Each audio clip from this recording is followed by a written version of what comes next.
Scott, do we have a quorum? I don't think we have a quorum yet. Yeah. Let me know when we do. A lot of the folks here are just public participating. They're not members of the board. So. Yeah.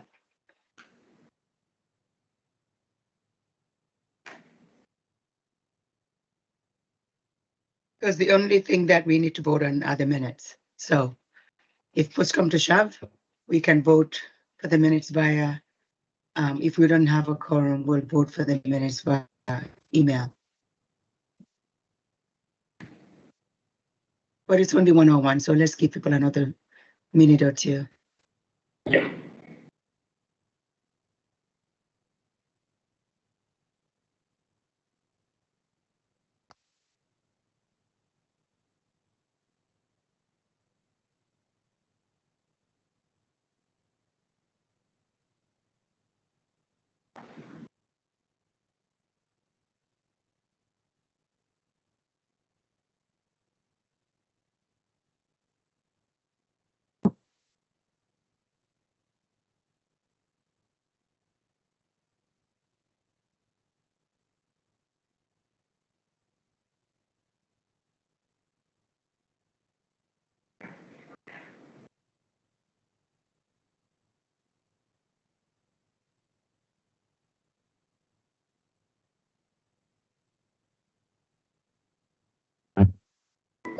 I just wanted to advise board members that the link that came in with your packet, in the email, that's the link you should click on instead of the one that was posted on Maine Homeless Planning.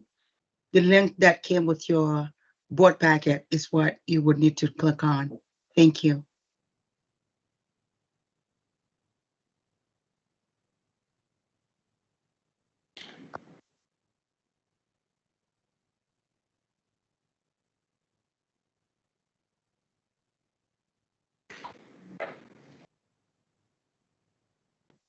Okay, Scott, do we have a quorum now? I see Jerry. Yes, we do.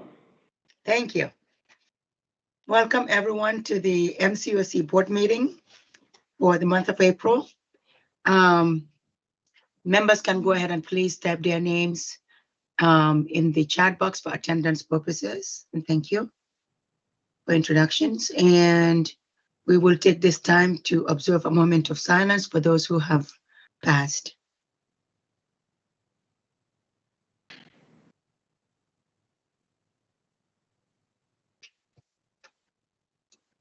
Thank you.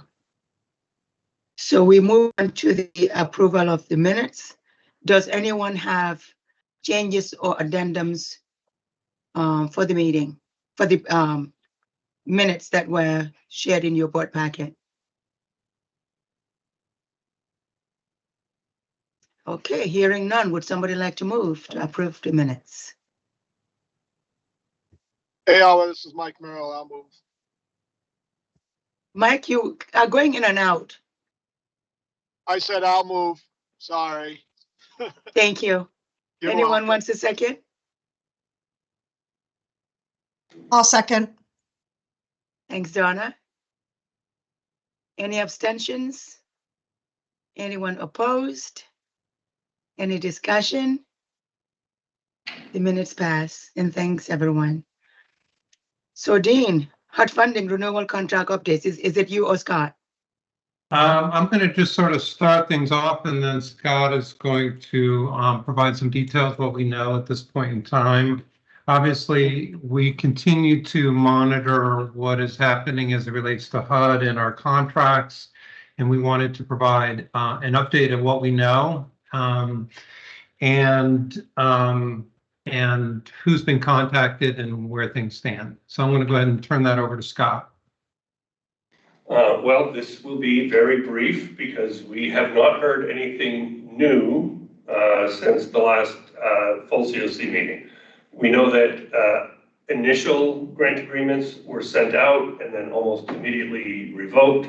New grant agreements with new language have been issued. I have not seen a copy of those yet, so I'm not sure what changes were made to the language. But my understanding is a lot of the language that people had concern still reference to the executive orders that contained all of that language. So I'm not sure if it's a substantial difference or just a bit more palatable for folks. I know Bangor and Preble Street were the two agencies that had initially been issued grant agreements that were pulled back and then reissued. So I'm not sure where either entity is in that process at this point. Would either of you like to chime in?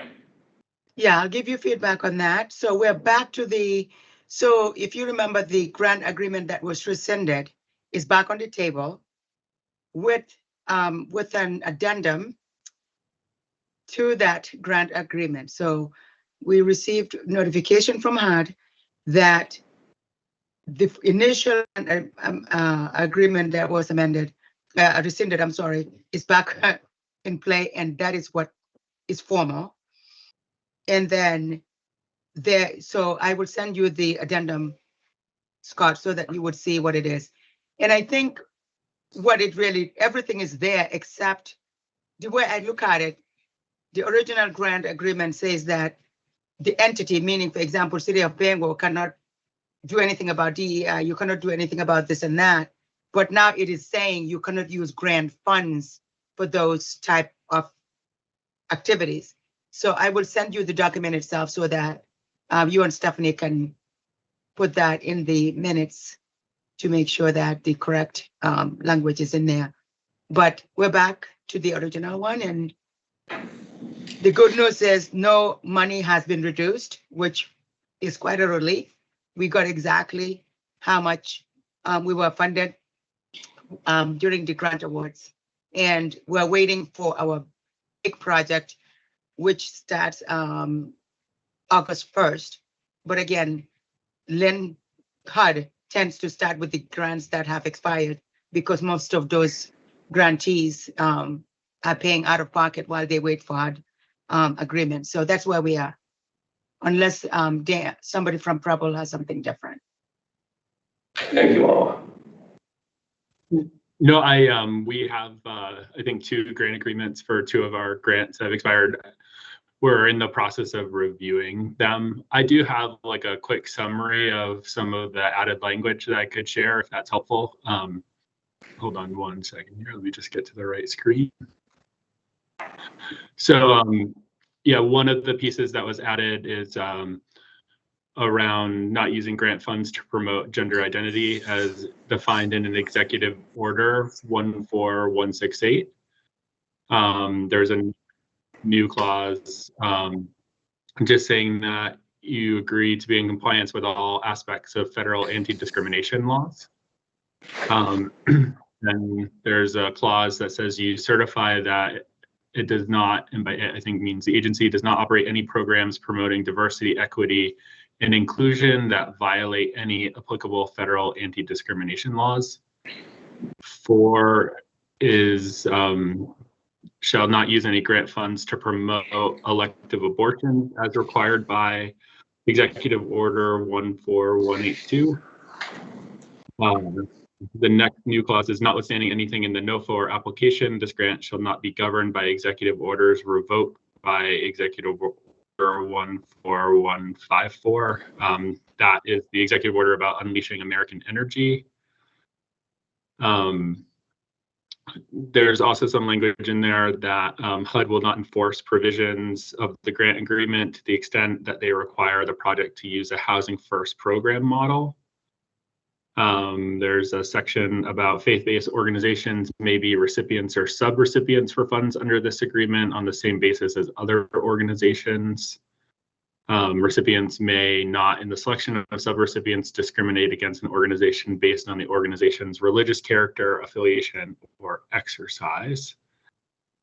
Then there's another section that says the recipient must administer its grant in accordance with all applicable immigration restrictions and requirements, including eligibility and verification requirements that apply under Title IV of the Personal Responsibility and Work Opportunity Reconciliation Act of 1996.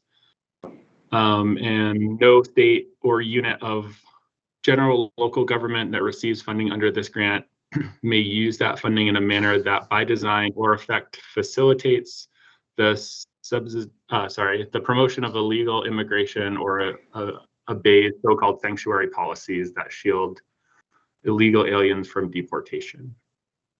So those were the new clauses to the grant agreements. Thanks, Dan. Any thoughts on that? Yeah, Dan, do you have a sense of how you all are, the changes as stated in the contract? Do you have a sense of how you're going to respond to any of those, what's being asked, or any changes to what you currently were doing, et cetera? Sure. As you might imagine, it's just like a lot of discussions. You know, we always intend to follow law, like federal law, and that sort of thing. I do think we're considering having a legal review just to make sure that we're in compliance with everything kind of as we understand it. So still in a process of all of that. So nothing definitive that I can share, but by the time we meet again next month, I'm sure we'll be in a place where we've made a more definitive decision. Right. I think too, just to say, I think part of it's, as we all know, the language is very vague and there's only like 1 or 2 sentences about each thing. So it's very unclear as to what some of this even means in practice. And so like, it's a little bit challenging and like, you know, and just determining what actions mean what and if it's in compliance and what. So I am hoping for further guidance. I don't know if Dean, you've heard of anything coming down, or Scott, but I know that's one of the challenges that we've had internally in some of our conversations as well. Yeah, no, I would say the one thing that I have heard people starting to talk more about is local jurisdictions seeking their own legal counsel as it relates to their actions, more so than ever, more so than they have before. And that is certainly what the National Alliance is suggesting now, is that based on what people are signing, that locally organizations consider legal representation and review. And it seems like, based on what Dan said, that you all are doing that. I know that there'll be gray areas, and there's still going to be, a lot of decisions within our community to make. So. Yeah. Any more thoughts? So I will, I'm going to attach the National Network of Youth Organizations put out a document where they kind of reviewed the changes to the grant agreement, and they give some recommendations about what they suggest. So I'm happy to put that in the chat. There are a lot of groups out there that are very much invested in seeing these funds, and they're kind of sending out guidance. So I'll share this one. And if anyone comes across anything else that looks like it might be useful, would be happy to take a look at it. Great. Thank you, Dan. I think the COC itself, because we have written standards, and so now the grant agreements that are coming out are conflicted when it comes to the written standards that the NCOC is done by, some parts of it. So maybe we need to, the COC documents themselves need to be reviewed. I know that monitoring does ask about DEI policies. And once you have signed an agreement, then that also becomes a conflict for that grantee. So there are many, many things that the COC itself, I think, needs to look at quickly and address, so that, number one, we are not non-compliant. We are not non-compliant with the COC. We are compliant with the COC, but non-compliant with HUD. So we need to make sure that both things line up. So grantees have a lot of changes to go through with our documentation. HMIS, April, I think, at the meeting, informed us. So far, no guidance has come about the data standards. So if you don't put the DEI stuff in HMIS because your grant requires you to not promote that, then you're non-compliant with, with your data standards in HMIS. So there's a lot we have to think about, I guess. Any more comments? Yeah, I mean, I would just say that on, as it relates to HUD funding, I'm not sure if Colin is on the call. I know that there's not an agenda item for policy. Vicky, do you know whether he is on or whether he's joining? He is not, because there's an important public hearing he's at currently. So I don't believe, unless it's later, he won't be joining us Okay. until after he Yeah. testifies. So just as a point of reference, the National Alliance has reached out to Colin, and he reached out to numerous providers because the Alliance was interested in setting up a discussion with Senator Collins, who we have been trying to engage with, et cetera, and obviously her national prominence and her role in appropriations is even more significant. So Colin was reached out to, I think 10 people that were going to participate if in fact a meeting was going to be on the books, which I don't know that has been confirmed or not. It was supposed to be in April based on what the Alliance was trying to set up. So there was no confirmed meeting, but I did want to just alert you to the fact that the Alliance had reached out to Colin and that there had been some discussion about a very brief presentation, I think 15 minutes in total, that would involve about 10 people, and each person would have a minute or something. So those are still preliminary because no meeting is confirmed, but I just, in terms of transparency and wanting to make sure that everyone was aware, wanted to make sure to share that. Vicki, did I cover everything that you're aware of on that?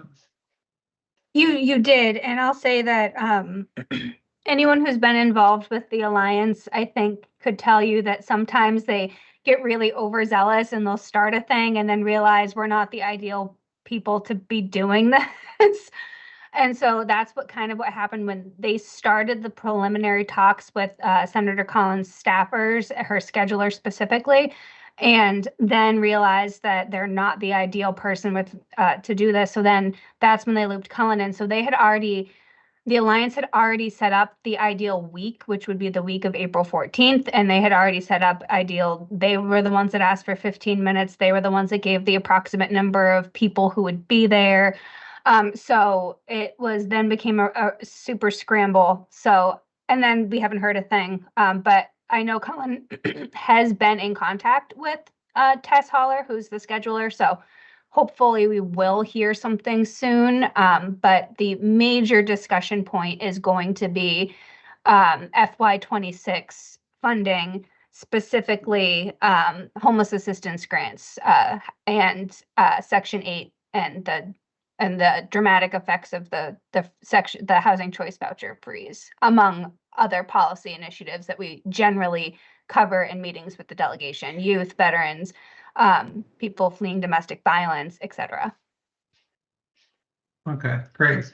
Well, as soon as, and I was going to suggest this to Colin, but as soon as we have more information, it would be good to just send out something to the full board here, just so everyone's aware, because I know that different organizations are also trying to reach out to Senator Collins, relationships with her, et cetera, and there's so much riding on that funding.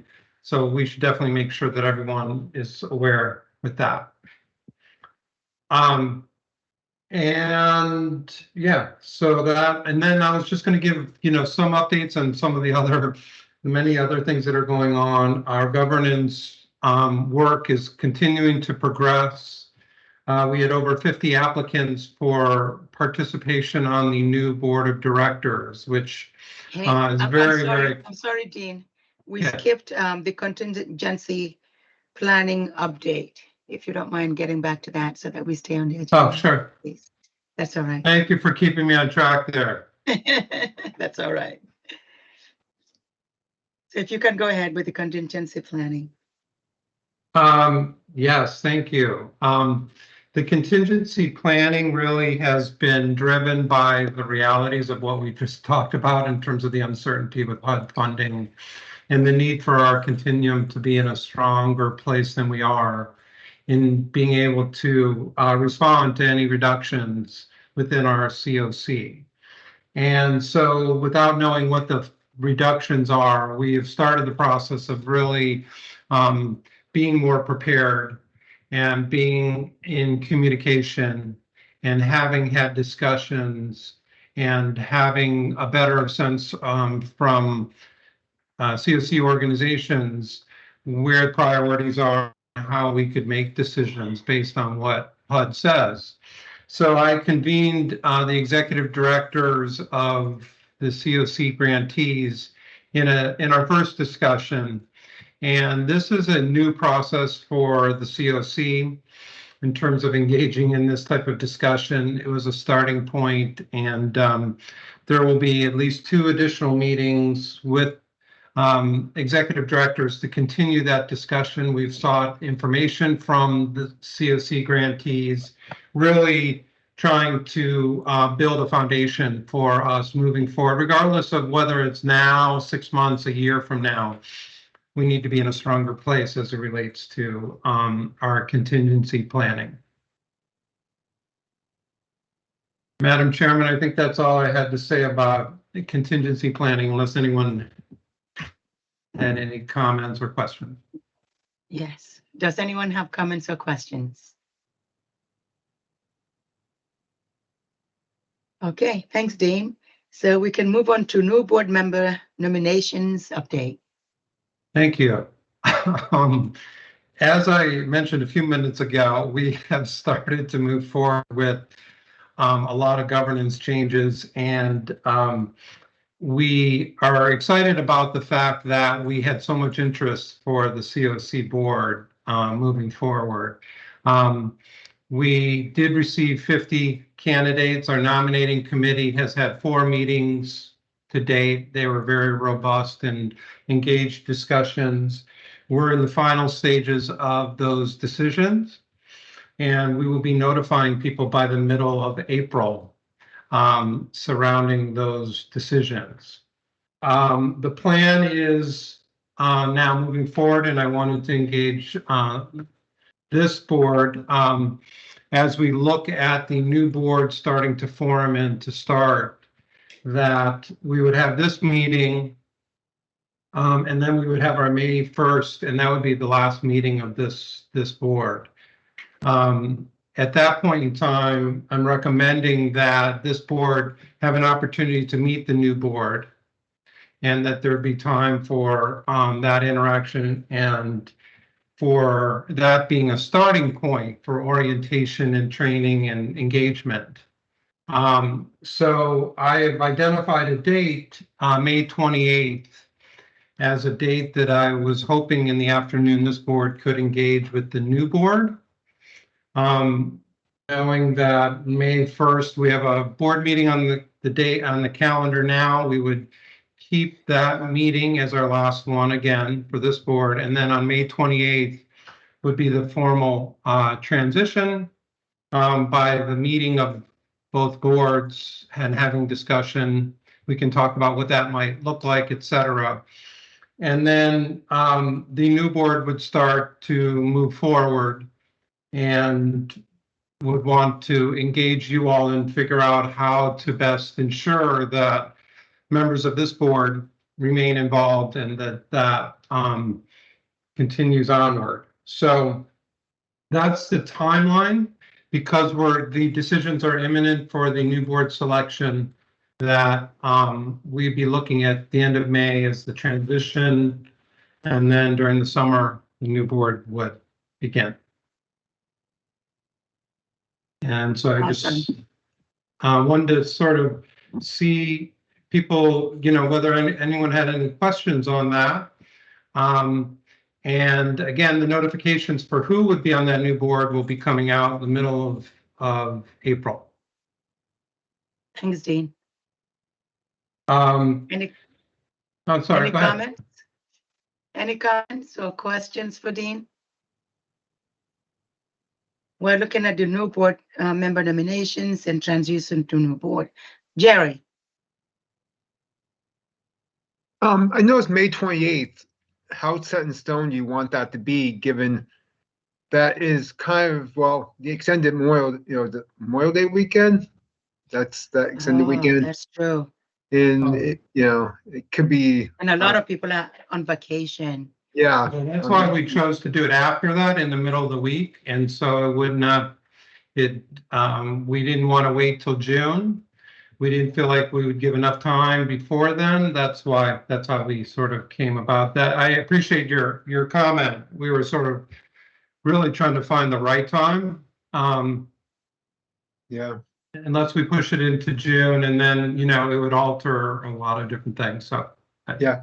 I know, I can definitely imagine the hard schedule. We're trying to determine our annual meeting on another nonprofit board that's supposed to be in May. And it's so hard to schedule it. And last year we scheduled in May, we changed to June. We couldn't do June. July wasn't good. Ended up being like August. So, it's definitely hard. Yeah, so we're trying to get it in before people start saying, well, it's summer and everyone goes away during summer, which is a true, true for some and not true for others. But I appreciate that. I'm hoping that we can make that date work. We've reserved space in Maine Housing for that opportunity. And so we're trying to figure out how to make it happen with both boards, the number of people. So it may be that it's virtual for this board. Yeah. Thank you very much. Any more thoughts?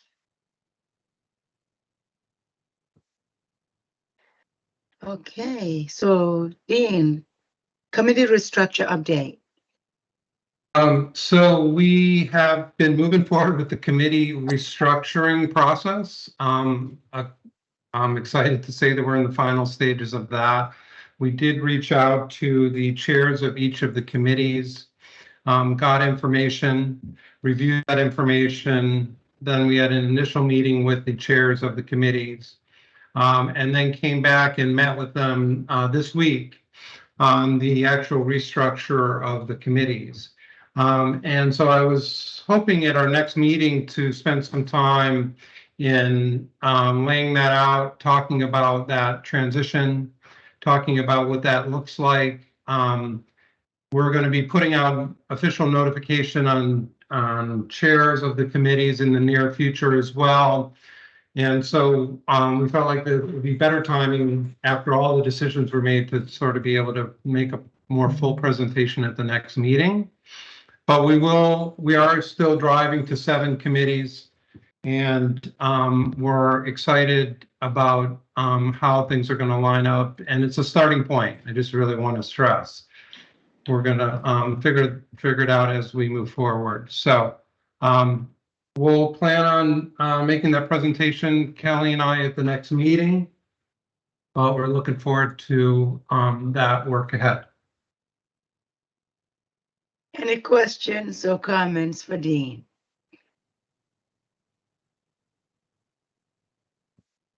And some of the committee names have changed to Dean, right?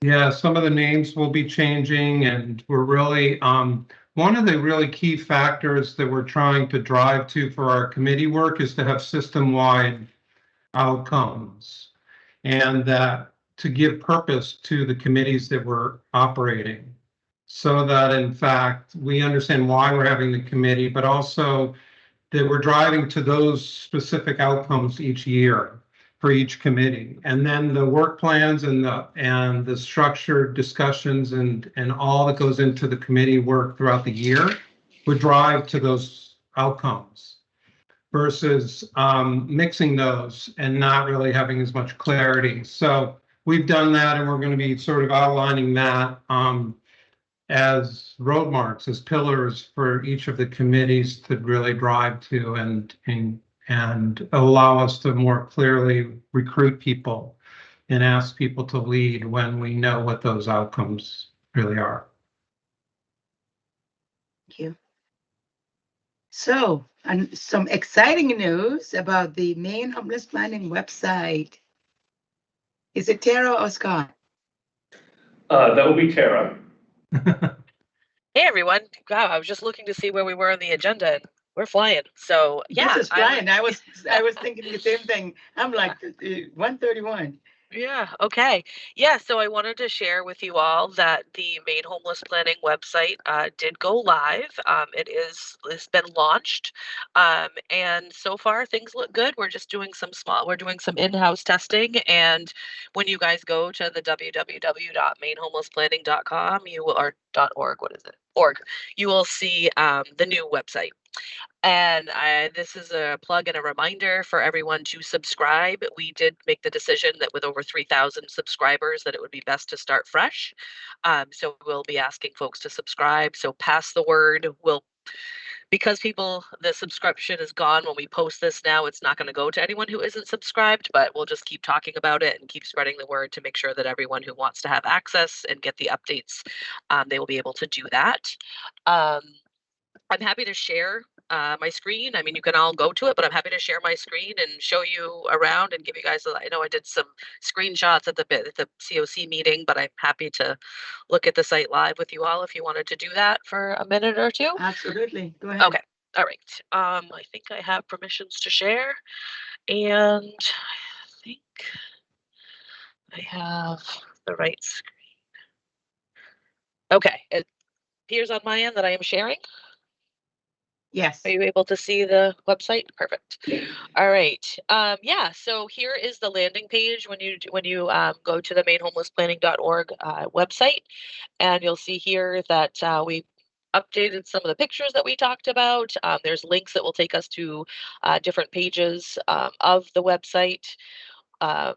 Again, all of this stuff is things that we're working on our end, and people are welcome to give suggestions about thoughts and ideas that they have.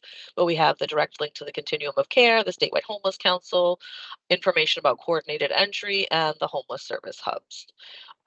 One of the things I think folks will be very excited about is that when you can come and look for recent posts, and you can search based on events, documents, news, and other resources, and you can refine that by looking at different subjects. This is probably going to be refined as we're looking at some of the things here. I'm not so sure that we're that concerned about some of the COVID-19. I saw that.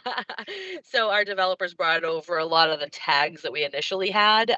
So we'll be refining this, but we'll make it appropriate for what's kind of the new version of what we have going on our website. You can even put in a date and filter. So you'll see when you do something such as, I don't know, we could do meeting documents because that's mostly what we had. And we could say continuum, and we can say, it's probably going to take a while. I probably picked the most broad thing to look at, but we'll see all these documents are going to populate for us to have links to. I'm sure I just picked the most difficult thing, the time-consuming thing for us to look at. But while that's thinking, I'll talk about some of the quick links that we added here. We have, links to the HMIS website, links to the Maine Pit website, obviously Maine Housing. These all came from the quick links that were on the Maine Homeless Planning website, and then we added a few more because the hub coordinators do so much work with Built for Zero. We have links to that, and then different parts of the HUD websites, obviously. So yeah, all those are working. And then here at the bottom of each of the pages is the subscribe via email, and we've tested that out. That was one of the things we couldn't test till we launched live. So that's been happening over the last few hours, last day and half a day or so. And when you subscribe, you'll get a choice to subscribe to all content or subscribe to just news and events. And the way that we categorize and tag things on the website will determine what you hear. I'm guessing most people will want to know everything, but you never know. And then when you do that, this is the nice part. Hey, Tara. Yeah. So the members of the current Maine Homeless Planning website. Yep. Do we get moved or do we have to subscribe? No, you should subscribe. We had a lot of cleanup that needed to be done. So I would encourage everyone to resubscribe. That's the messaging that we want. We do have a list. So, all is not lost, but we thought that it would be best to start fresh because there were over 3,000 subscribers that were part of that move. So, yes. So when you do subscribe, you'll instantly get, and I think I popped it up here so I could show you guys. I say instantly. It was very quick. here's the, hopefully this will show on this other screen. Can you see my email that came Yes. over? Yeah. So oops, geez, my mouse is a little crazy today. So yeah, it told me right away that I had subscribed, and it even talked about some of the most recent things that had been posted and a link. So I don't think the old website ever gave anyone a confirmation they had subscribed. It was kind of like, maybe that worked, maybe it didn't. So now I have that, and then there's your unsubscribed option and a way to manage your subscriptions, which I haven't clicked on, but I'm thinking that that has a way for you to choose exactly what you want to subscribe to for the different categories that are out there. Donna Kelly just did, and she said it was a breeze. Very good. Perfect. That's what we want to hear, Donna. Excellent. Yeah, this is still thinking. I clearly went too far with this, so I'm going to just reset this filter. So and I'll what is talk. the login at the end?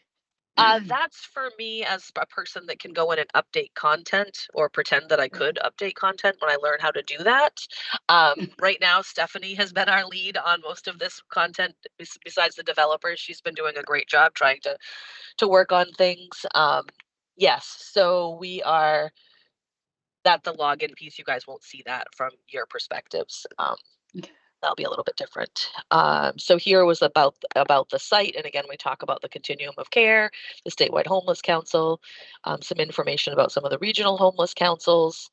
Then we have the main continuum of care page, and not a whole lot here because a lot of the stuff that we brought over were just posts. So as we expand, we'll have some more information on that. Statewide Homeless Council, page 2, that talks a little bit about the Homeless Council and then talks about the regional homeless councils. We'll learn more as we're figuring things out about how the posts go and where they go appropriately with all the tags and things. But again, this is a work in progress for all of us. The So MC, Tara, this is something I think back when we did the retreat, that's something I brought up. I think most of our messaging is directed towards providers. How easy would it be if I were to talk to somebody with lived experience who wants to, be an advocate, because I feel like self-advocacy is the best advocacy. So how do I say to that person, this is where you go, it's easy to join? So my question is, I guess, is this person with lived experience friendly, the website? Knowing that people are looking at stuff through their phones and data and stuff. Yeah, it is definitely compatible to mobile devices. So that's part of the work that we did with our developers. As far as verbiage and things like that, I can't really speak to compatible. It works like any other website, I guess, is the best that I can say. We have accordion, drop downs in certain areas, and it's not anything that's any different. And it's, up to this decade and this year with its capabilities. You'll see here on the board page, we even talked about persons with lived experience and some of the key points that we had in the governance document that we had. We started to fill in some of the board membership that we had so far, and we'll continue to flesh that out as things are determined. I don't know. I don't know if I can answer that question directly as far as. I can say that in the committees section, there will be more. This was kind of placeholder because we know that this is all changing, but there will be easily defined persons with lived experience committee link. So we could easily drive people to that. And as that committee gets going, we can certainly ask for feedback from persons with lived experience on what we can do to make this, work as best as it possibly can for all involved. So, Thank you. Yeah. There's a page for the hubs and contact information for the hub coordinators. And then again, I mentioned the calendar feature where we'll be posting meetings, and as those get scheduled with the new committees and everything, then we'll really try to put a lot of information here. So folks won't have to go find a post. They can just come to the calendar and click on the meeting that they want to go to, or see when the next meeting they may want to be attending would be. And then the contact us page, I think this will probably take different shape as we move along. Right now, we're talking about, questions, feedback, concern, and also information about thoughts that you have about the website, things that you want us to know about. So open to all of that. And this goes to the COC help desk email inbox here in housing. Thank you. Yeah. This And is really again, nice, much nicer. at the end of every page is the subscribe via email icon. So do we have the access points on the hub coordinators, or is that in CE, on the CE, in the Yeah, CE tab? it is under the coordinated entry tab, and we're working, you'll see here, we're going to have links to a bunch of documents. Let me get there, hang on. And so we're working on fleshing, that's being finalized right now, but we do need to talk as a committee on what information we're going to post. There's some slippery slopes with how we convey that information for access points and contacts. So we just want to be very careful on what we're doing. We don't want anyone to think that if an access point is listed and they're a population specific access point, we're clear in our messaging on how that works. So that's just one of the things, but we're getting there. Policies and procedures. We're looking at a feedback mechanism. So to send the emails in to us about what's working with coordinated entry, and Joe's in the process of fleshing out some FAQs for coordinated entry as well. Some of them we had already written down, and then we're adding a few more that we've learned over the last year or so. And I think this needs a picture. So that's something else we're going to work on. This is amazing. There's a lot. Dean. Yes, I may not be able to take my hand down. I'll figure it out by the time the meeting's over. But let me just, first of all, really congratulate Tara and Scott and Stephanie. I mean, when you see the development of something like this and what it really takes, and now what an amazing outcome we're now going to benefit from. I just wanted to thank you all for that. Really, it's going to be such an amazing tool. The other thing that I was just going to suggest is that as everyone is subscribing to it, I'd really recommend that you send it to your board of directors for your organization, as well as a way to really ensure that they're involved in our work. And so it's really a great opportunity for them to learn, and gives you an opportunity to encourage them to remain engaged, et cetera. So really sending them the link would be a really helpful thing. Thank you. Any thoughts? Vicki? As someone who has for probably a decade, I would say, been begging, praying just for a new Maine homeless planning site pretty much since Cliff created the first one, because even that wasn't very user friendly.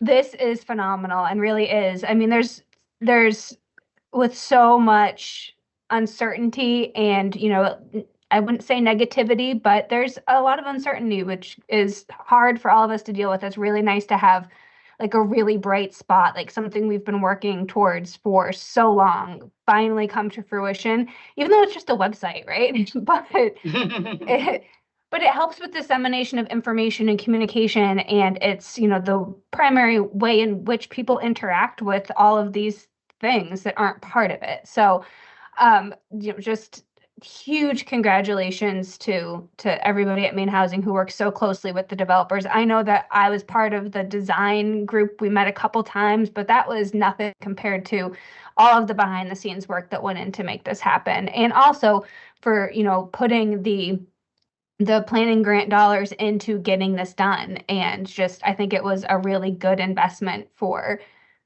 everything moving forward. I know you're still fleshing everything out, which I appreciate. Hasn't even been 3 full days yet. But under like the statewide homeless council and page with the statewide homeless council info and all of the regional homeless councils, it might be helpful to provide contact information for people, only so all of those questions don't get funneled to Maine Housing, who then have to, there aren't the people involved in the regional councils anyway. So to save some work on your end, I think that might be beneficial, but well done. Thank you, Vicki. That's a great point. And I think Thanks, when we Vicki. were sending this along, we were like, is this stuff finalized yet? So yeah, we'll definitely have some sort of link or names listed or something that we can put in there. So awesome. Scott. I'll stop sharing. Oops, and mute myself. Scott, go ahead. Thank you. I just want to emphasize, although this is light years ahead of where the old website was, it has brought us into the 21st century. It is still very much a work in progress. We worked with a great team who built the site and did everything that we asked, but we're not website designers ourselves. So there may be things we missed. There may be things that you see on other sites that you think we should incorporate. We are open to ideas and suggestions, and we do plan to make it more robust, more user-friendly, more helpful to all of you as we move forward.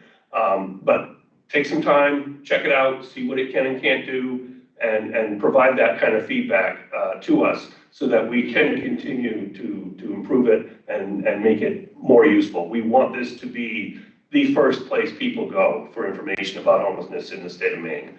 And we need your help to make that happen. Thank you. Absolutely. And if anyone has a hard time subscribing, because I know that City of Bangor, oh my God, because of our, phishing stuff, tools that we have, I had to go to my HMIS folks when I try to join Maine Homeless Planning. So if you have those challenges, because what happened is somebody from Maine HMIS actually sent me a write-up. I think it was Cliff, but I can't remember now. So my IT folks looked at it and they were able to correct stuff from my end. So some of us that have government, systems, you may want to consider that. If you are having a hard time, get in touch with Tara's team and they will help you. But I'm going to try to subscribe today, Tara. And like Dean said, I'll make sure that everybody in my leadership team also signs up. And I think Jenna is here. So Jenna, if you can, help Deb sign up, that would be awesome. Any more thoughts?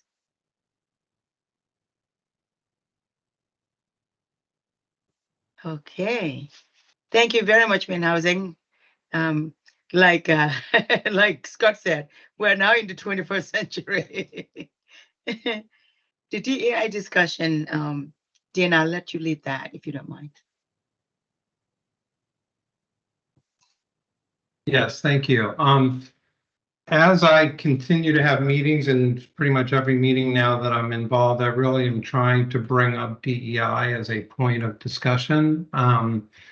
And really in hopes that I could do that today. And thank you to Mike for his leadership of this committee. But the reality as we're moving forward as it relates to HUD is they're providing guidance that on DEI related activities, and really wanted to engage you all in a discussion of what really we should do as a COC and what that process should be like, who should be involved in that discussion, what does it really mean for our COC as it relates to DEI. So I was going to start off with Mike. I don't know whether you wanted to sort of share a little bit about what the committee has done and what we might want as a starting point for that. But when I met on our contingency planning, I brought it up with our executive directors. I intend to continue to bring that up because it's my feeling that although each organization is going to be deciding on their own what DEI means for each nonprofit, HUD looks at it as what is our COC's response to DEI, and very well could look on any of our websites, and depending upon what people's reaction or response to it could now impact other nonprofits and other contracted organizations through our COC. So we really are in this together. And really DEI is a critical discussion that we need to have. Mike, I'm not sure if you wanted to add anything to start us off. Sure, thanks, Dean. And honestly, you hit it right on the head. These are different times that we are working into, put it easily, and I want it to be known, at least from the seat of the chair of the DIB committee, or the former chair at this point, that just because the landscape changes doesn't mean we stop treating people with dignity and respect, and that we don't stop recognizing who they are and how they want to be recognized, and meeting them where they are at. I also want to say thank you to Aaron and Lauren, because really I picked up the mantle from them. They did the heavy lift, and I was just the fortunate person, along with Sharon Jordan, to be chosen to carry that mantle. I think that this work, regardless of what's put out at any level, is important. Like Dean said, I think we're going to have to be mindful of our fellow recipients of funding and doing this work, because that ripple effect can reach the other side of the shore, no matter how big of the stone that is tossed. So I look forward to the governance and structure changes and the committee changes, while also recognizing that we're going to be mindful of the current landscape, but also being mindful of the people we're serving. For those on the board, as you remember, the committee was a committee of the board, then voted into as a committee of the COC as a whole. And so I know that Dean's going to be having this conversation with the COC as a whole, that what the structure of this committee will be looking like moving forward, or the work based on the reasons that he has stated. My desire and hope is that whatever other committees, the committees that will remain, that the members of that former committee will be involved in that and raise their voice and speak truth to power, because that's part of change, and that's what we've pushed for so long, and that's where we're heading down, is to be able to speak your truth and do it, knowing that you're in a safe place. We left the work really with the governance and structure changes. We left the work at a standstill because we were going to get somebody who was going to be a neutral party to help us sort of figure out at the board level where we needed to make these changes. And then obviously elections happened, the governance and structure changes started being implemented and happened. So we paused our work, recognizing that there was a lot of changes coming down the pike, and we weren't sure where we needed to be used for service. So that's where the committee ended their work. And as again, the structure and governance changes and the committees change, my desire and my formal request, I would like it on the minutes, is that members of that committee, if it's a fit for them and they want to do the work, that they join the committees that would make sense and be accepted into those committees, to hopefully have a good recommendations around meeting people where they're at. So thank you, Dean and Madam President, for the time. Thank you. Well articulated, Mike. Well articulated. Because I think it was Vicky who said it at a meeting, saying DEI is not just about what many think it is, because treating people with dignity is DEI. So it is how we look at what we do in a different light without putting that title on it. Because treating people, meeting people where they're at, making reasonable accommodations, that is all making sure that our systems are equitable. So there are many ways we can continue doing the beautiful work we've been doing, the compassion we have shown to people.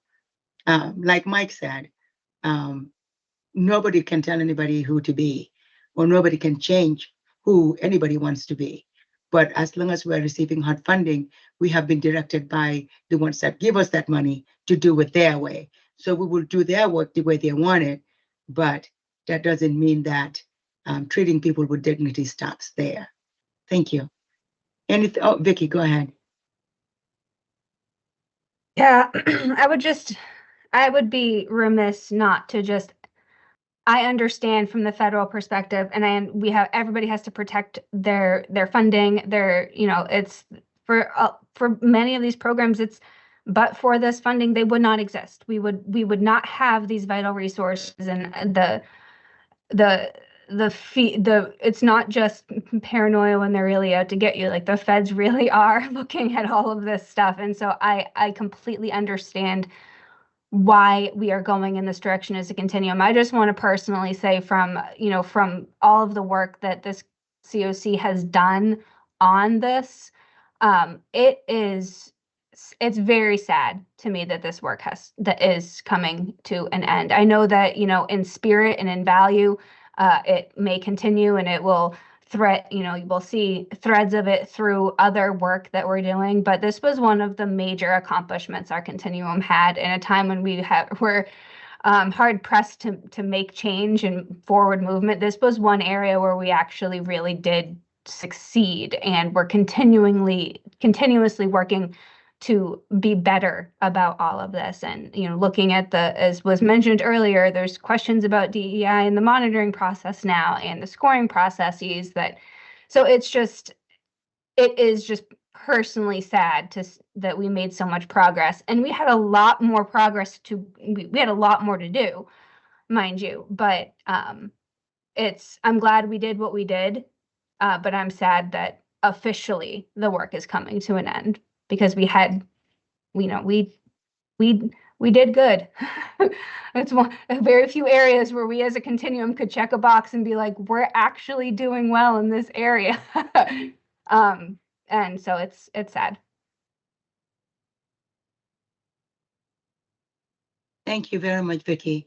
So Dean, like I talked about on subject matter 3, when we talked about the grant agreements, I think to be safe, especially where projects are signing contracts right now, I think the first contract that was signed by an MCOC grantee really avoided anything to do with that stuff in our governance and our written standards.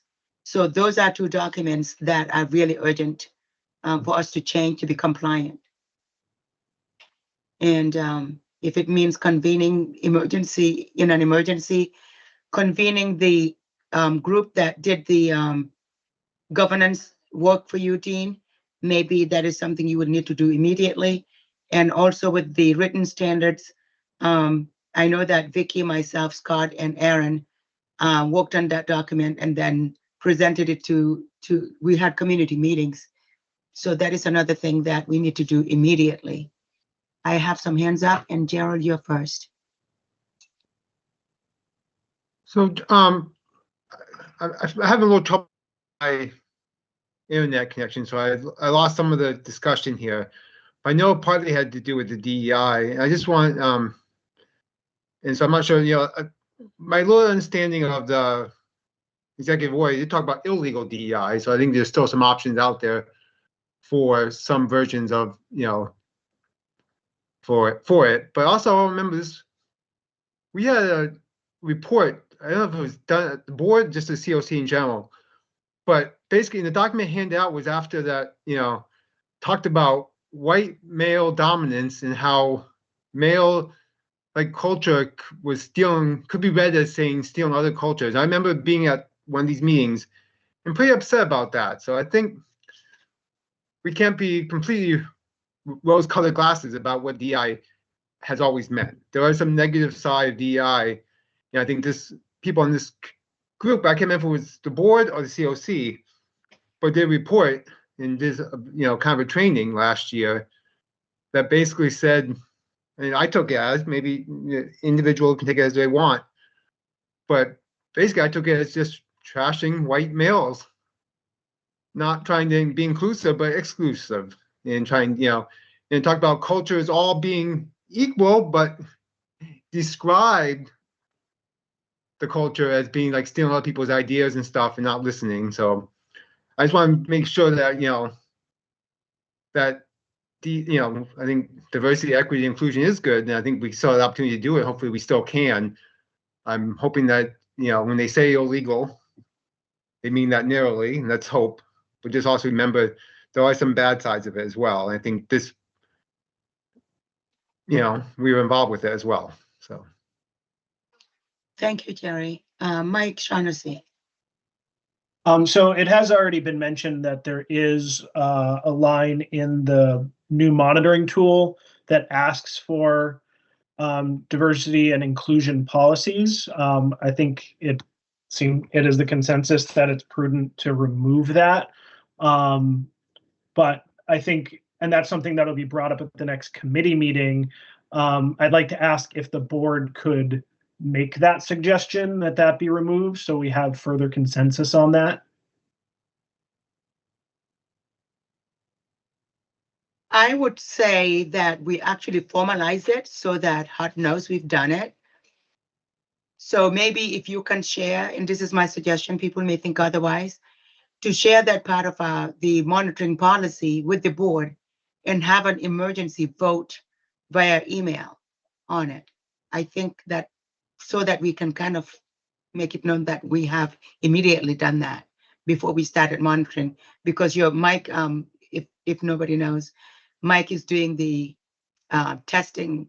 He'll be visiting project sites to test monitoring, and documents should be submitted soon. So if Mike, if everybody agrees, maybe Mike can send the document, the amended document to the board for a new vote. Absolutely. Jim, does that make sense to you? It does. I mean, I think that we could get a vote today that would support the removal of any language that would be in contrary to the contract that has now been issued in our COC. And then that would cover that, if everyone felt comfortable with that. If not, we can certainly. I am. The sooner the better. So anyone wants to move on that? Anyone wants to move that we change the monitoring policy to remove DEI policies?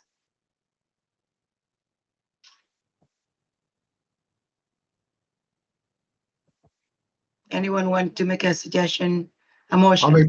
I'll make that motion, just. Thank you, Jerry. Anyone want to second it?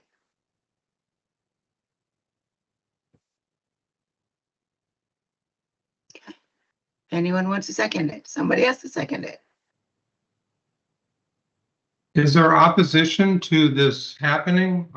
I just wonder, I mean, it seems like by no one really wanting to come forward, is there discomfort in moving forward and doing that with our monitoring policy? Is that? So just to give a foundation to this is that if it is in part of our monitoring policies, projects that have already signed their contracts can be in trouble with HUD for submitting a DEI policy when HUD has told us, otherwise. So I think this is more like to protect the projects than anything.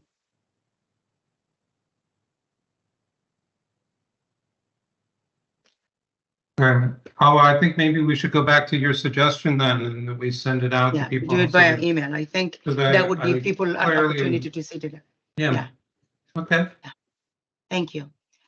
Okay, Vicky, you had your hand up, so I want to continue that part of the conversation that you had your hand up for. Yeah, I'm good. Thank you. You sure? Yep. We knew this was going to be a painful and difficult decision. That's why we wanted to end with it. Any more thoughts? Yeah, if I could, I mean, I didn't know if anyone else had any comments before I jump in about. I don't see any hand up. Okay. It seems like we need to not only sort of look at what we want to remove from what we were currently doing, et cetera, and that is certainly like extremely painful, but also look at what we want to be about moving forward. And that really is what I was hoping, today that we could bring forth people's ideas and thinking about what we can and what people's recommendations are for us to continue to include and for us to continue to do. Mike had made some real good suggestions in terms of committee members and the work of, taking a specific approach to it. But I just really think one of the things that happened with HUD is we know that up until 3 months ago, they were all about incorporating DEI throughout our entire COC. So certainly the removal of it is one thing, but what we want to look like moving forward is also really important. And so recommendations of how to best proceed in making sure that we're working on that, I think, is also important. Donna, Dean, thank you. I appreciate you saying that. I think DEI, I think we all have a lot of feelings about that. And I think that's what you're sensing. I think if we maybe stay away from the term or letters of DEI and think about access, and focus on things like that. I think for myself, I do not want to, what's the word I'm looking for? Provide legitimacy to other things, but still ensure that we have continuity that ensures access for all. And I think there's a different way that we can do it without eliminating the intent of access and stay away from other things. Thank you, Donna. thanks, Donna. Vicky, I also think in the same vein as this discussion, it might be helpful to discuss the actual information coming from HUD and at the direction of the administration, the actual DEI practices that are under the microscope and the language and such, so that we're all operating from the same base of information and that it's factual, and that we are doing all of this work from the same basis of knowledge. And also, we also have to keep in mind administrations change, and in a couple years, we could be going right back to where we are now. And I just, this board, in its current iteration, is obviously only around for like another month, but and I haven't applied to be on the new one, so I'll be exiting. I know that for sure. But it would be my strong suggestion that the new board look into not only the now and how do we navigate now and mitigate fallout from the now that we're in, but some forward thinking about how do we potentially navigate future administrations. We will have a new governor. We know that. We don't know who it will be, but we know we'll have a new governor that will affect our work.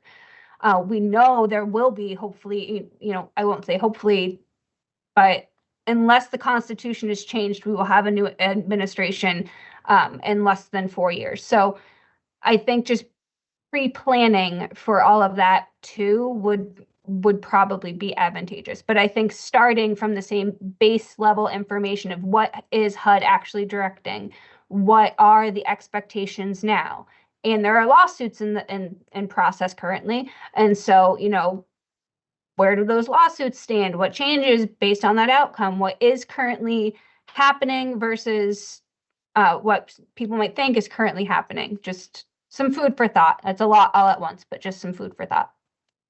thank you, Vicky.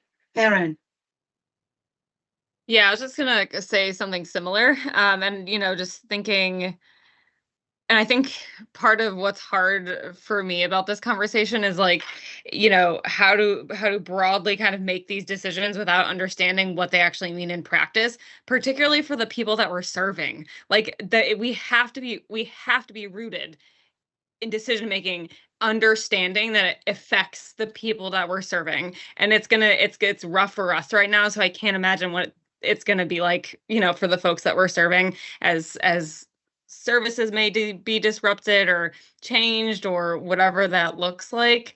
Even in just like our day-to-day operations, right? Like, like the loss of the survivor funding that has nothing to do with the new administration. So I think part of it's hard to have these conversations without having a fuller discussion on like, okay, so we're going to take this wording and all of this stuff out of our monitoring, so forth, to be in compliance. But what does that actually mean in practice? Like, what does that mean as it relates to coordinated entry? How are we we going to make sure that people do have access to the services that they need, and how to, you know, and all of those things. And so I just to name it, that I think that's kind of at least maybe some of the hesitation that you're sensing, Dean, is it feels hard to make these broad sweeping decisions without having a fuller fleshed out understanding of what this is going to look like moving forward. And I know we won't have all those answers right away, and we're going to have to kind of, which I hate this saying, but whatever, the build the ship as we're flying it or sailing it or whatever. But that's, yeah, I feel worried about the folks that we're trying to keep safe and get connected to housing. Me too, Aaron. Hey, And Jerry, I just wanted to piggyback on, you know, what you had said about, you know, the white male dominance and stuff.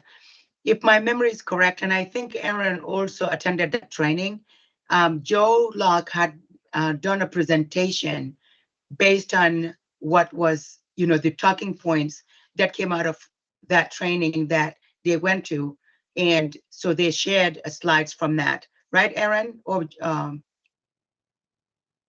at a COC meeting. Sorry, so that was not a conversation that, I mean, you know, started from the board. I just wanted to make sure that that is corrected, that it was based on a presentation from a training that folks attended. And one of the things that I personally never, ever want to do, because I feel, you know, I have always, since I came to this country, I had always said that I don't want anything handed onto me because of the color of my skin, but I wanted to earn it. For somebody, the reason why I've been in Maine for 37 years. And the reason why I have remained in Maine, and no matter how cold, like this morning though, I came in and I said, okay, I'm moving back to Africa. But I think the reason I'm still in Maine is how this group reacted to, you know, voting, you know, to put a motion and second a motion. We all know you're all very protective of these grants. We know that, and you'll do anything to protect the human beings that we're all advocating for. But then you're sitting here, so this is more like a situation where everybody is having a hard time. But we will get through this. This is not the first time we have had difficult situations to get through. And I just wanted to let all of you know that the work that has been done, nothing will ever change that. We're working with an administration that wants things a certain way. And as long as we want that funding, we're going to do our best to protect and preserve the projects we have. Dean, go ahead. I was just sort of informed that Sean Thomas, who's our regional HUD director, is on the call today. I was wondering if he might be able to say a few words, or, you know, provide any guidance from his lens. I didn't know if he's still on the call or not. I did not know that either. Okay. Is he on this thread? Because he'll not be able to participate if he's not on this thread. Is he in the listen only thread, or did he get the link to the actual board meeting? I really don't know. I just see his name there, and I just respectfully wanted to give him, he's in listen only. So maybe you can send him the link we have if everybody's okay with that. Actually, they just gave me access. Ah, there you go. So, I just gave him access. Thank you very much. Good afternoon, everyone. I'm Sean Thomas. I am currently the state director for Vermont in Burlington, Vermont, but I've also been asked to become the state director for Maine for the foreseeable future.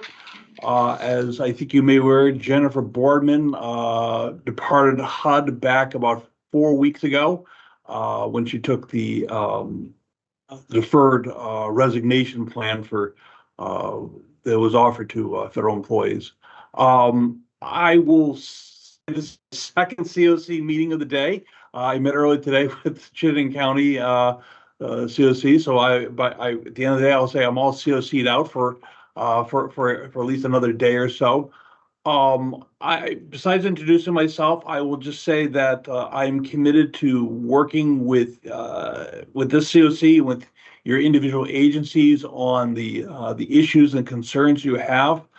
I have no crystal ball. I know not what the next steps are with this administration for block grant monies will flow, as well as shelter monies, and everything that you use to help the homeless here in Maine. I'm sorry, I almost said Vermont there. So I guess I will just say that I don't know how long I'll be signed with you, but I think it's for a foreseeably long period of time. I'll attend these meetings monthly, and if questions arise, you can send them to me, and I'm going to drop my contact information in the chat as well, so that you have that. Does anyone have any questions for me? Mr. Thomas, Dean Klein, Executive Director here. It's nice to see you, and thank you for joining us today. Just, any information you might be able to provide, that would illuminate where you feel like things are at with the COC funding, with our engagement and expectations surrounding HMIS, and what we can expect from HUD in the coming days. Okay. First of all, I have heard no chatter about an end to monies coming to the COCs. I think that's generally a good sign. I can never promise that, but reading what Congress is saying, kind of paying attention to what the administration may be saying, this does not appear to be an area that's on the chopping block. We talked earlier today here in Chittenden County about there is a delay, obviously, in the pig count, and more information is coming. But let's put it this way: next month, when I attend this meeting, I should have a far better handle on where things stand than I do today. And it's not for a lack of trying. I'm just not getting answers out of HUD CPD right now. One other thing I will say is that if you're not aware, HUD employees were offered another bite at the apple for the deferred resignation plan. I think there will be quite a few HUD employees will take it. The people you have been working with at HUD CPD and elsewhere over the last few years may have taken that or will take it. We'll put new people in place. There may be a little bit of heartburn and angst as we're trying to connect people together. I will say this: if you run into a roadblock and you say, I don't know who to call anymore, send me an email and I will make the connection for you.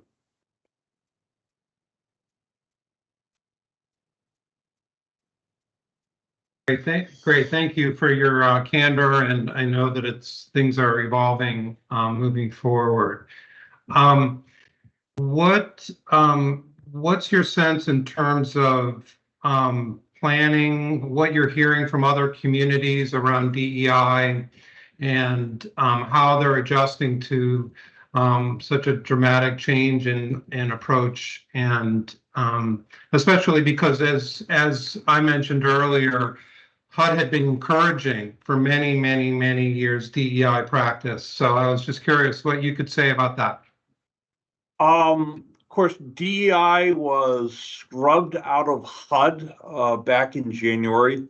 Our DEI initiatives we were told to stop working on them, and the office itself was shuttered and ultimately sent home. I think that you have to, elections have consequences, and you have to play by the rules of any administration to be able to keep in good stead, so that you don't upset the where the money flows and how it flows. I know that there's a great deal of interest in continuing DEIA, but for the next 3.5 years, it's really just not on the table. And I don't want to discourage you and say don't follow that, but I just think you should de-emphasize it, whatever else. It's just not very smart in this current climate. Great, thank you. I know that others may have questions. I have have more, but I'll see if others want to ask any additional questions.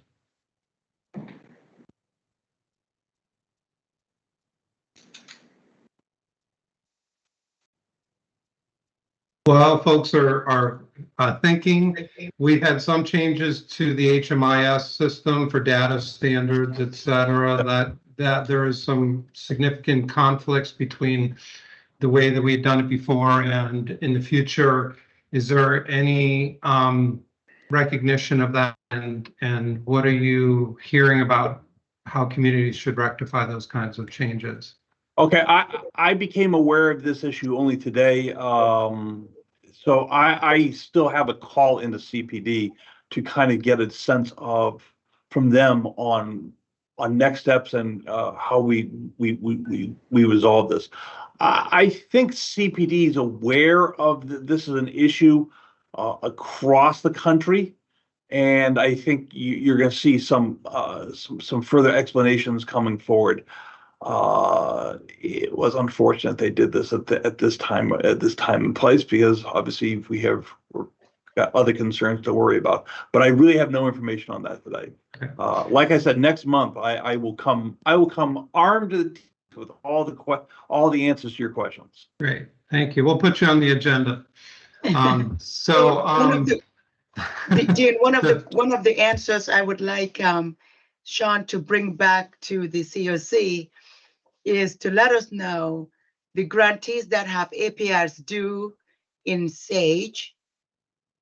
Do we need to wait until the HMIS data standards are changed? Because right now, if we submit APRs, it will have DEI sections submitted. So that is something I have been concerned about. And apparently, HUD Ask a Question is not able to ask many of these questions yet. And yet we have APRs that are due. As you know, if you don't submit your APR within 90 days, you cannot draw down funding. So this is kind of like an urgent matter. So if you can get back to Dean as soon as possible on that, so that he can trickle down to the COC grantees, so that we can get guidance and be able to forward that to Lynn Morrow, our representative in New Hampshire right now, to let her know that we're not able to submit APRs. And I know she will give us extensions based on that, because she's done it before. Dean, I can probably get you an answer about that. I'm going to hope tomorrow, but certainly by Monday. Okay, great. I'll send you an email. Make sure you have my contact and stuff. We've heard some indications about HUD had moved to a 2-year NOFA process, which had been a national movement to try to, for many reasons. We recently heard indications that might be changing, or is there anything that you've heard about that? I think that's only a rumor that's going around. I've heard nothing from headquarters that they would change that up. I hope they wouldn't, because the 2-year, I think we can all agree, the 2-year NOFA is much preferable to doing this annually. Great. And then my final question to you is Housing First. It's been highly discussed, a proven effective model here in Maine and elsewhere. Have you heard any information about Housing First and the current administration? No, we have right now. We have had no input from the new secretary on his priorities for the coming 4 years. So at the moment, Housing First remains policy and remains in place. I just don't have a crystal ball on what 6 months to a year is from now. That's just something I think we're going to have to wait and see what they try out and if they want to change that up. But there's been no indications one way or the other that they're going to end Housing First. I'm sorry, I did have one. Thank you for that. One more question. Have you had any reason to believe that we could encourage the new secretary to come to Maine and to show him the great work that we're doing here? I can bring that to our soon-to-be named regional administrator. I don't have a name for that regional administrator yet, but I'm hearing they're going to announce someone in the next 2 weeks. The secretary is traveling through the country. Yes. He's been, I think, to like 7 states so far. So he's keeping up a Yes. pretty healthy pace. So I think he will come to New England in the near future, and Maine probably is a very possible stop. Great. Well, we would welcome that and love to be able to participate in that. Thank you. And I would, if he comes, I will definitely make an appearance out of Maine for that. All right. Well, that's good. Okay. One thing I do need to say, there is no travel money for me right now. So if you invite me to anything, it will be on my own dime. So be careful what you invite me to. Okay. Thank you. I'm Does going to turn anyone it back. else have questions for Sean? So I think, Sean, what is a little bit confusing, and I think, just like you also said, there are many uncertainties because, there's a lot of confusion because the grant agreements would say one thing about housing first, and then you hear that we can continue implementing, our housing first programs, even though the grant agreements said don't. Just like the grant agreement says no DEI, but then the HMIS is saying it, and that is going to affect our inequality and stuff if we don't enter that information. Because I know that where we've already signed our grant agreement, City of Bangor is not going to enter this information starting immediately. So that's there's a big conflict there. So those are things we really would like to get some answers on, because it would be nice for us to get it in writing so that we don't get, if we submit what you want to call it, if we submit reports that say that, we don't get in trouble. So thank you very much for coming. We appreciate it. You're welcome. And I'm here to help the people of Maine and your individual agencies. So I will, if you know any counterparts in Vermont, ask them, they will tell you. I'm the HUD whisperer. Thank you. Well, I'll be getting in touch because I have a lot of questions. So Dean, if you can share his email, Dean, if you don't mind, if you can share his email address with the board, that would be awesome. So that maybe Scott, if you don't mind, if you can send an email out with Sean's information to all the grantees, that would be awesome, and the board as well. It's also in the chat if anybody Okay, wants to good. check. Thank you. Thank you, Mike. Any questions? This is our opportunity. Any questions for Sean? Okay, so the agenda did not say anything about other business, but is there any other business?